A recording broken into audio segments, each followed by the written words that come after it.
আমি বুঝি না মাজারে পয়সা লাগবে কেন।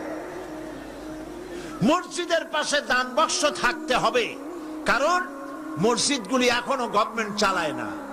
ইনশাআল্লাহ এমন গভর্নমেন্ট আসবে বাংলাদেশে যে গভর্নমেন্ট সরকারি খরচে সব মসজিদ চালাবে ইনশাআল্লাহ।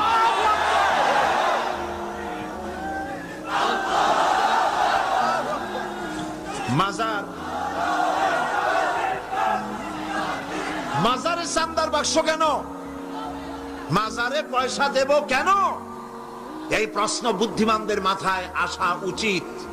কেন দেব? যিনি ইন্তেকাল করেছেন ওনার কি এখন টাকার প্রয়োজন? বলেন আপনারা। শীত বস্ত্র উনি কিনবেন, কোনো কিছু খাবেন। আপনারা কেন বিশ্বাস করেন না উনি যদি সত্যি আল্লাহর ওলি হন? আল্লাহ পাক কোরআনে বলে দিয়েছেন এদের রিস্কের ব্যবস্থা আল্লাহর কাছে, ওনারা আল্লাহর কাস্টোডিওতে আছেন। আপনারা কেন পেরেশান হয়ে পয়সা দেন? ওগুলো দিয়ে উনি কি খাবেন? এই পয়সাগুলি দিয়ে উনি কি কিনবেন?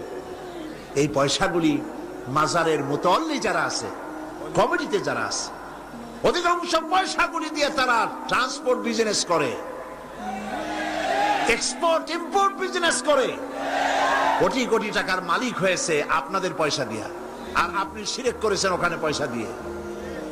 তবে কোন মাজারকে কেন্দ্র করে যদি কোনো মসজিদ, কোন এতিমখানা, কোন মাদ্রাসা যদি তৈরি হয়, মাদ্রাসায় দিবেন, এতিমখানায় দিবেন, মসজিদে দিবেন, অবশ্যই মাজারে এক পয়সাও দিবেন না। কে বলেছে আপনাকে মাজারে গম্বুজ উঠাইতে? কেন উঠাইছেন? কেন উঠাইছেন? কি জবাব দেবেন? মাজারে গম্বুজ কেন দিয়েছেন? কি জবাব দিবেন? কে বলেছে গম্বুজ তুলতে?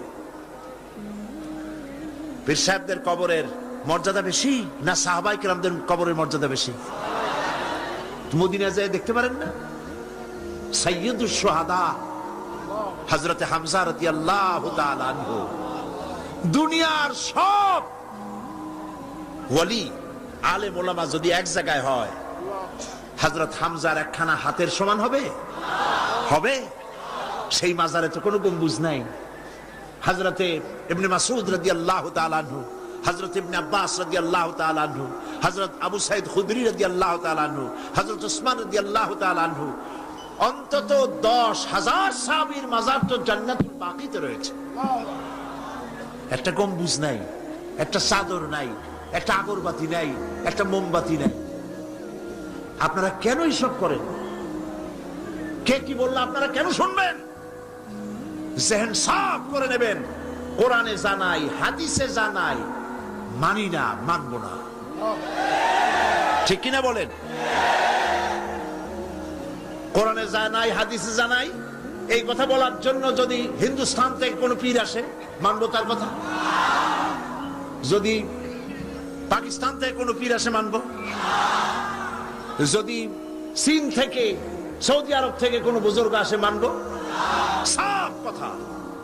তুমি পীর যে দেশের হও, তুমি আলেম যে দেশের হও, কোরআন হাদিসে জানাই, মানি না, মানি না, মানি না। এটার নামই হলো ইসলাম। এটার নাম কি? এটার নাম আকীদা। এই আকীদা সাফ করতে হবে। মুসলমানদের এই আকীদা সাফ হতে হবে। এই আকীদা যদি সাফ হয় তাহলেই আমরা বাঁচতে পারবো। কথা বুঝতে পেরেছেন? কথা বুঝে আসছে?